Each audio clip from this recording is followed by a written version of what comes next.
A to the K. A to the K. A to the K. What if, Anthony? It's back. Yeah, it is. The segment What if? everybody loves. This week we are going to ask, what if the invasion... It's like, what if you had a Shane and Vince hybrid? Yeah, anyone who can see the picture right We'll now. call him Shins. Shinsuke Nakamura? Hey! What if the invasion was actually booked well? And when we say this, I don't want to be like, oh, it was booked really shit. No, we're not trying to talk They shit. did decent with what they had, I thought. Mm. But it's still seen by many as like the biggest missed opportunity in all the wrestling, blah, blah, blah, blah, blah. I think it's fair to say, and I think it's a consensus that most people are going to agree on. They either executed it at the wrong time or weren't willing to spend the money on it, because there's a lot of stars that didn't rock up at the beginning of the invasion when it probably would have been pivotal. That's probably going to be the key element here of the missed opportunity. Yeah, well, I think, to be fair, one of the reasons WCW went out of business is because of the fat, lucrative contracts that people were given, of which these guys had. And it was like, well, shall we come into work and rip up our contracts? Or I'm going to get sit paid right to here sit and at feel home? my ass grow. Exactly. And that's what most of them did. So, yeah, I think we can look at it in a couple of different ways. So we're not saying this is the way we would book it perfectly or anything like that, but let's talk what if it was done differently, I suppose. Yeah. So I like that. I suppose, first of all, we had the big reveal that a McMahon does own WCW, but the net name is Shane. And it was like... There's certain elements, right, while we're kicking this off. I wasn't a big fan of the whole, was a McMahon on the contract. Yeah. But, I get that they had to put the angle in where let's make this make sense, because what we got was Vince rocking up It makes sense. on WCW. Yeah. And that moment is still iconic as fuck. Yeah. So I suppose we'll start at the beginning. Behind the scenes, Vince and WWE have bought WCW and ECW. Yeah. Would you pull the trigger straight away and go, I own this shit now? Because that's basically what happened. And then they had to... Yeah. It almost felt like a course correction straight out the gate, didn't it? Because he made it clear that WCW's dead and he owns it because of the power trip. And then it was like, we're going to have to do an angle where Shane screws me over so that you come in then and it's father versus son and not really about WCW versus WWE. Yeah, which is what it became. My biggest issue. Well, it wasn't even father versus son, because then Steph got involved with ECW as well, and it was just like, the McMahon family. Yeah, exactly. And then eventually we bring in the likes of Paul Heyman and Eric Bischoff anyway. Yeah. And they even made them GMs and stuff. So it's like, I know that he kind of couldn't resist, and that moment is iconic. Yeah. WCW opens and it's a McMahon stood there. That's pretty iconic, right? Yeah, 100%. But personally, if we were doing the invasion and you go, what could we have done and what if, obviously all the business shit happened, but it was still Bischoff. Well, that's what people wanted to see, wasn't it? There was a storyline at the time where basically Bischoff was inviting Vince to come to the pay-per-view and fight him, and he's there in his fucking, martial arts gear and all that, and he's like, oh, he didn't show, what a bitch, and all that, and it's like, well, obviously he was never going to show up, was he? But for me, that's where the money was. People didn't want to see Shane versus Vince. No. It was like, who gives a fuck? We wanted to see Bischoff. Or even what you could have done if Bischoff would have been like, you know what, I'm not playing ball, I'm definitely not being involved in this. Why not have Ric Flair? Why not have Flair be the one who bought it? Because again, they tried to do that a bit too late on. Well, they did, exactly. They brought it back. Shane and Steph, and then suddenly Ric Flair's like, I want some of WWE. Exactly, like, yeah. Which, that could have worked as well. But I think you're right. They put too much on the fact that it was all about the McMahons, and then it took away the whole point. But this is the thing. I think they shit the bed too soon, because the invasion, if you think about it, was done and dusted straight away when he was like, I've bought WWE. Yeah. This is over. So everything about the invasion after that was, no, a McMahon bought the WCW. I said the wrong one previously. A McMahon bought WCW, but it was Shane. It's like, yeah. And then that's the minute it became about the McMahons versus the McMahons. Yeah, exactly. Which defeated it. It wasn't WWE versus WCW anymore. But you made an interesting point. I loved Invasion, by the way, for the record. Yeah, me too. I enjoyed it very much. You made an interesting point, though, of like, because essentially it was like, I now own WCW, and then that was it. Nitro, Thunder, gone. The shows are dead. It was like, now it's all gone and dead. So what do you own? So it was like, I think you said, wouldn't it have been good if they could have kept Nitro or something running for a bit? Yeah. bit longer. I know logistically that might not have worked out because like he would have been his own rival, right? And TV deal wise, I don't know how that would work because he would have been the rival to his own show on 2 separate networks. Yeah. But I just feel like if there could have been some mileage in some sort of transitional period where you go, look, he's bought it, he's gonna honor out a few months or whatever, where WCW still felt like an actual live entity. Yeah. Whilst they were feuding. Because really speaking, the feud all happened on WWE TV, and I get that probably would have to happen. But it would have been pretty cool if, you know, in the cloak and dagger sense, they started feuding before the deal was done and before the network sort of were like, well, WCW's gone. Yeah. Like, I mean, to be fair, like, it could have been kind of cool. So say, for example, they even went with Shane, and Shane was the guy who did buy it and all that good stuff. Imagine if you would have started to see more WWE guys, like, defect to WCW like it was back in the day, and we're like, hang on a minute, why is such and such showing up? And it was just like it was back when WCW was at its peak. Yeah. Like when Scott Hall moved over. He just stops. It's like maybe Shane's like, oh, he's got an in with some of the boys and he brings them over and that, and it's like, okay, now this is getting interesting again. Well, like imagine a damaging thing of like DX, who were probably the biggest WWE guys in a weird way of like, you know, taking the tank down and all that kind of stuff. Imagine getting DX to defect. Yeah. Well, I mean, for me, which obviously couldn't have been a thing. That would have been one of the big things I would have done, to be honest, because you look how they played it off. They had the likes of Stone Cold turn heel and join the Alliance. Do you know what I mean? And it was like, that didn't make sense. They even did the same with Kurt Angle after a bit. Like, for me, the person who made the most sense to do that was Triple H. Because he was already had the whole Kliq thing. Imagine Triple H in the NWO. Yeah. See, like, why didn't that happen? Like, for me, because you think about it, like, for me, like, the whole thing that they did made sense. They had the invasion side of thing, which was cool, but it was all culminating in like a winner-take-all at Survivor Series. The problem we had was that the WCW team was made up mostly of WWE guys.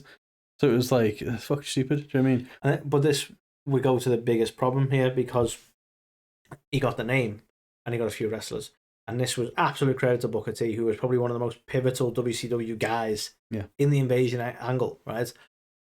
But they did not get the key WCW guys. No. Like, and to me, key guys who did rock up eventually, but should have rocked up a lot fucking sooner. I would have started the whole invasion thing with the NWO. Yeah, you had to, didn't you? Let's be honest. The NWO was WCW. Yeah.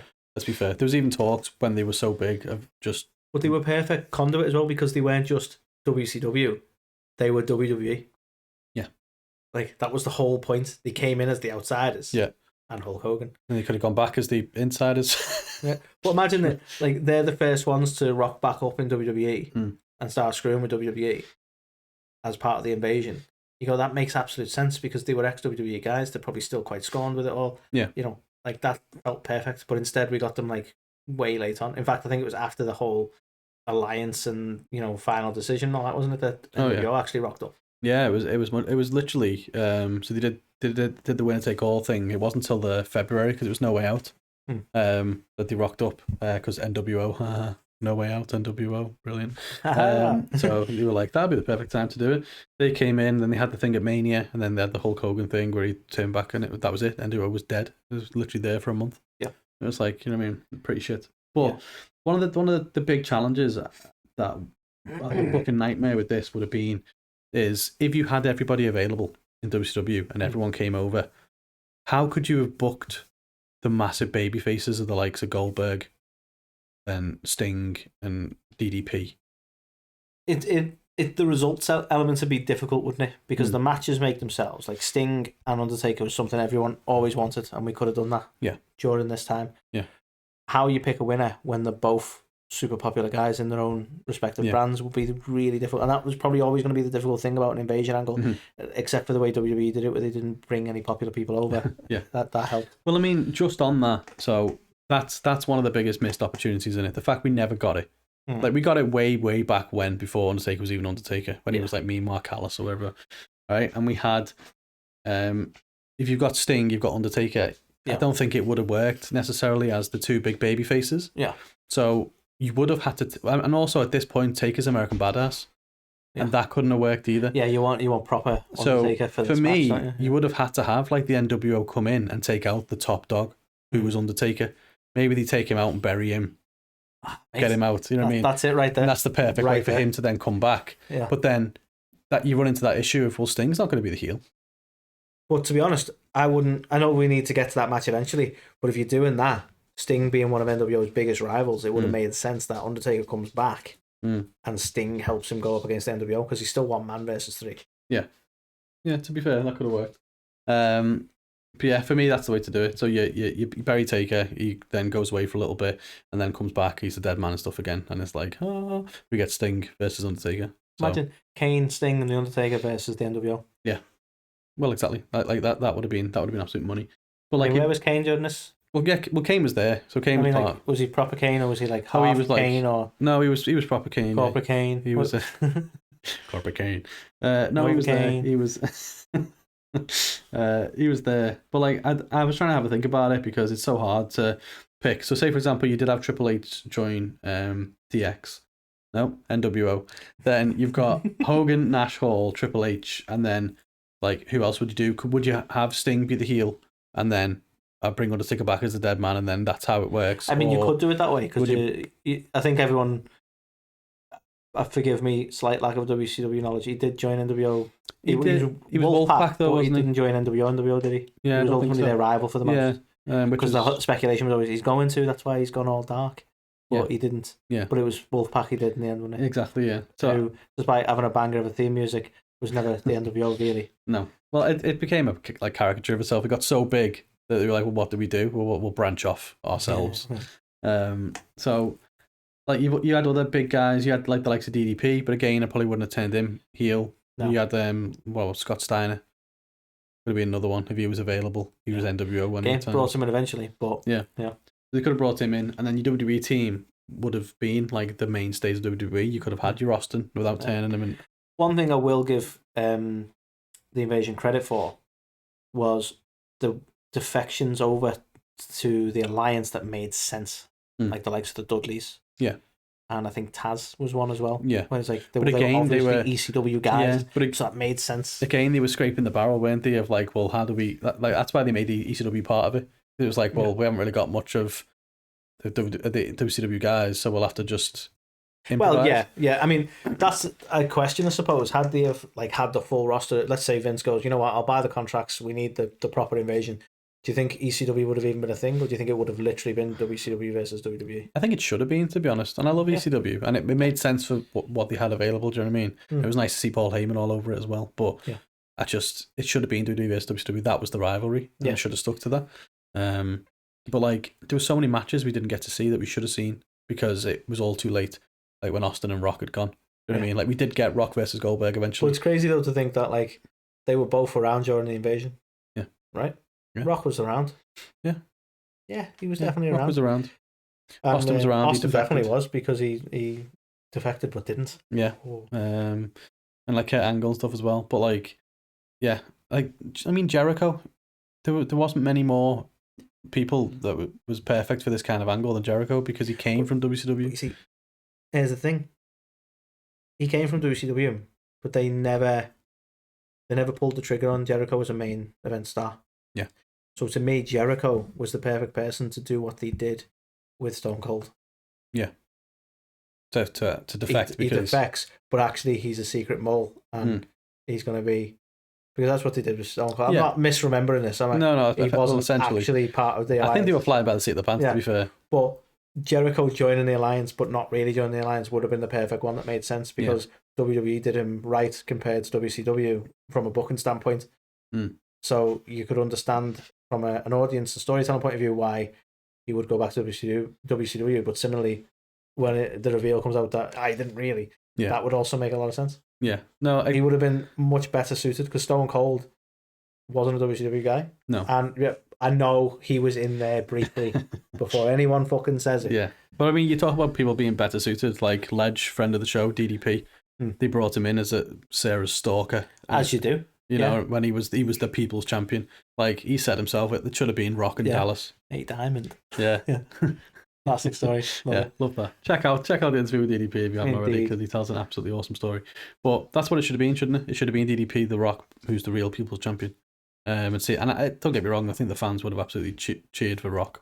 I think this is the thing, but that's one of the rare ones where you go, as much as we love DDP from an audience standpoint, especially at the time, the winner would have been The Rock, and that would have been logical, but it would have been a fucking great program. Yeah. With a great match between the two of them. Yeah. That we always wanted. Yeah, definitely. Like, but you could, that one I can see the winner. You go, well, it's The Rock because they were pushing him to the moon at that point. So well, exactly. But again, it would have done wonders for Dallas as well. But they just screwed him up so bad. So that's another bad one. But then, what would you have done with Goldberg? Because Goldberg wouldn't have felt right being in the WCW against WWE thing, because he was Mr. Babyface, wasn't he? So it's like, I'll be honest, and this may sound like a bit of a bias coming from me because I was never a fan. But I probably wouldn't have included him. He's one of the ones who you could... No, not at all. Like, I don't mean like... But he's one of the ones who you probably could have brought in later. Like, for the actual Survivor Series setup and the winner-take-all, I probably wouldn't have included him. Once WWE has all the marbles, which is always the way it was going to go, you could bring him in after that. But I don't think he'd have been needed for the rivalry between the two brands because of that reason, really. Yeah. Where would you have fitted him? Yeah. So there's no disrespect to him. Well, to be fair, they could have done something quite interesting with it, where you say, like, I don't know, Jericho defected to WCW, or maybe some of the other top guys defected. Like, imagine if Vince like pulled an ace and he'd secretly signed Goldberg to go up against, just when they thought the NWO thought they were done with Goldberg and he's gone, that problem turns up again. And they've got to... I mean, that would have been pretty cool. And they drop little hints by just having little headbutt marks in the walls for a few weeks. What is going on with this place? Panicking all the way around. But yeah, it was just... I think something else that they fucked up a little bit was they brought all the shit talent over. I don't want to sound bad, but they brought a lot of the shit talent over. And like they started having WWE titles change hands, like the hardcore title and like things like that, and happen like the first title that was won by WCW, like first WWE title that was won by WCW should have been a big thing. Like, holy shit, we've lost one of our belts to the rival company. And that should have been NWO comes in and a world title win. Yeah. You could even put it on Hogan, as much as I wouldn't have liked that. You could even put it on Hogan. He would have been the perfect person to put it on, because people would have been fucking furious. They would have hated them even more. Yeah. But like Hogan just being there again, like, look at me, Jack, I'm the champ again. It would have been awesome. Don't know why he sounded. Away from him, brother. Don't know why he sounded quite like that, but who's Jack? Sorry, go on. But yeah, like something like that, like just really just irked me as well, because they just wasted so many things, didn't they? I mean, that was some of the trouble. Is like WWE, it took a while to make some hard calls as well, and like they had a really bloated roster after the Invasion thing, and I get that because they brought two companies together. I'm not saying let's sack everyone right now, but like, it made for a little bit of a shambles really after that, but. Again, I mentioned it earlier on, but I will give massive credit to Booker T, who I think shone during this Invasion stuff, really cemented himself as a star here. Yeah. No, he was like him and Austin fighting in the grocery store was fucking brilliant. Iconic. So good. But no, he was definitely the MVP of the Invasion, I think. Did a lot of awesome stuff. It's just a shame as well, because you had that Booker T and Bagwell match. Because the plan at the time, by all accounts, was they were going to look at going down, changing one of the, I think, SmackDown or Raw, and calling it Nitro, and having a WCW It's hard show. to imagine a time when you go, SmackDown was replaced by Nitro. Yeah. That's hard to imagine that. Like, that probably was a lot more realistic back then. Right now, it sounds ludicrous. Yeah, but that was that was the catalyst for it. They were like, well, let's do Booker versus Buff Bagwell and see how it does. Got absolutely panned, and then they were like... Well, you went with Booker versus... Well, exactly, yeah. So they could have put a better match on. If so, then it could have been completely different again in terms of what they did. But, yeah. But that would have helped the Invasion thing more if it was Nitro still alive. Yeah. Do you think there would have been any impact from... No impact was around. I knew you were going to say something. Sorry. Do you think there would have been like a level of impact if they did it this way and they brought all the big stars over? Is there people like, I don't know, like Edge and people like that? Do you think they would have never just got the opportunities? I mean, it's an interesting thought, because we're talking about dream booking in a sense, but like there are people who got opportunity to shine here, and I think Edge and Christian will probably because they turned Christian, we brought him over to the Alliance, then they had them two having a little mini feud, and it wasn't amazing. People didn't really respond that well to it, unfortunately, but it did start to catapult Edge. Yeah, and people started to look at Edge a little bit differently then, because he was more of a singles guy, whereas he would have made just being a tag team this whole time. I believe Lita was looking at Edge a little bit. But yeah, no, I take your points. Like, you got to wonder what impact that would have had. Yeah.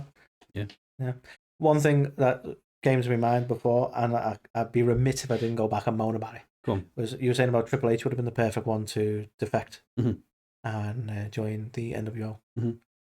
Why the fuck did we get Shawn Michaels? Like, do you remember that? I feel like I almost blocked that out for a while. Yeah. The fuck was Shawn Michaels? Well, again, the fact that he can ever be associated with the NWO kind of pisses me off. Like that was much later, wasn't it? But it was when they basically. I know, we're technically going outside of Invasion now, but it just annoys me. Yeah, but it like Shawn should have been there for the Invasion stuff. They should have like got everything lined up. Wasn't he injured at that point though? Was he though, or was he just being a little bitch? I'm just a little bitch. Little bitch. But yeah, they should have done that. They should have had all the big guns there. Like if Shawn was available, he should have been there. But yeah, it's a shame because you look at it, and as good as it was, as much as we enjoyed it at the time, and it felt like it just could have been so much bigger, couldn't it? Yeah, but I mean, I just kind of want to revisit this as well. Sorry. What would you have done with ECW? Because it's still a property they bought, and I totally agree that you go, if you had all the marbles, you'd go WCW versus WWE. That was the money maker. But what would you do with ECW? Like, how would you incorporate them? Would you just wait until after the fact? Well, I start incorporating stars. Would you take any elements from ECW? I certainly wouldn't have relaunched ECW as a third brand and had like the zombie on there. Are you sure? Because that didn't feel like a bad idea. You know, I wouldn't have done that. Or maybe Kurt Angle becomes the face of ECW brand. Yeah. I probably would have just treated ECW as a faction. I would have had Paul Heyman come back, and again, just because WCW couldn't have got it done. Like, instead of it being like, oh, WCW versus ECW, they should have just said, well, everyone knows it's not about WWE or WCW. ECW was the best, and you know, we've got the guys to prove it or whatever. And you have them trying to go on and win all the belts. And would this have been after, like WCW fail? Yeah. And therefore we move into this. Would it be a smaller program? Would it be a great way of bringing a faction in that included your ECW originals? Yeah, exactly. And then you can start to broaden that out a bit, so it's not just WCW. Call it the EWO. Sorry. Like, because if you think about it, we missed out on getting WCW versus ECW matches because they were together as the alliance. Yeah. So yeah, because they kind of shit the bed there, really, didn't they? Yeah. So you could have had like, I don't know, RVD versus Sting and stuff like that. I mean, you could have done some cool stuff, but indeed, yeah, just didn't happen. Dudley's versus the Outsiders. That would have been pretty cool. You know, loads of good stuff they could have done, but yeah. But again, I mean, I did enjoy the chaos that was the Invasion, and part of that through the lens of being a young teenager, as opposed to an old teenager that I am now. Yeah. But yeah, I kind of the key thing for me is NWO from the off. I don't know why that was not a thing. No, it needed to be, and I think that's one of the big reasons it failed. And I was never a big Steiner guy. I get why people are like, you should have brought Steiner in sooner. I was never a big Steiner guy. I wouldn't have been that bothered by that. But the NWO was a massive miss. Massive miss. To me, NWO, Sting, and Goldberg, if they would have got all them firing, then I think it would have just been phenomenal. But to your point, you know, Goldberg coming in a little bit after that could have worked, or him joining up with WWE could have worked. They could have done a lot of different things. How are you bringing in Ric Flair? Because he obviously come in after the whole alliance thing, and it was like, oh yeah, but I've bought some of or Shane sold him some of WWE or some whatever shit that was. So I'm not too sure. We're partners. Yeah. You're like, which was funny just to see Vince's face. Yeah. But would you have done that a little differently? Would you? Because again, if it was not the McMahons versus the McMahons, and it was Bischoff versus Vince, if it was Bischoff, then Bischoff reneges on the deal somehow, and you keep the whole Invasion thing going by Rick buying WCW. So it was never his to lose kind of deal. You know what I mean? That could have been a bit more mileage, I suppose. Whether people got a bit stale on it after that, I don't know. But yeah, I don't know, to be honest, because I think if Bischoff would have come along for the ride as well, then I don't know where Flair would have fitted in for that, because he would have been a great kind of commissioner GM role. But that would have only worked if they would have kept like Nitro or something. Do you know what I mean? I love the idea of keeping Nitro. I know in this scenario it means getting rid of SmackDown, but imagine you get, like, let's say you have the initial invasion, Bischoff loses, but Vince gets screwed out of WCW because Bischoff sold it to Rick before they even went into the match or whatever, right? And then Rick's like, yeah, it's mine actually, and so's Thursday nights, go fuck yourself. Yeah. Be fucking awesome, wouldn't it? Yeah, no, definitely would be. That's what I mean, there was so much they could have done with it. It's a shame that whatever reason he didn't end up going that route, but we got what we got. It turned out all right in the end. I mean, WCW was a dynasty. You can't really. They're just going to be like, oh yeah, I'll listen to your comments while I count my money. You know, but yeah, exactly. But yeah, let us know. What would have happened if you could have booked the invasion angle? How would you have done it? How would you have done it? Is there any other what-if scenarios that you're thinking of that we've not discussed? Let us know in the comments. But yeah, do the usual, like, subscribe, all that good stuff, and we'll catch you on the next one.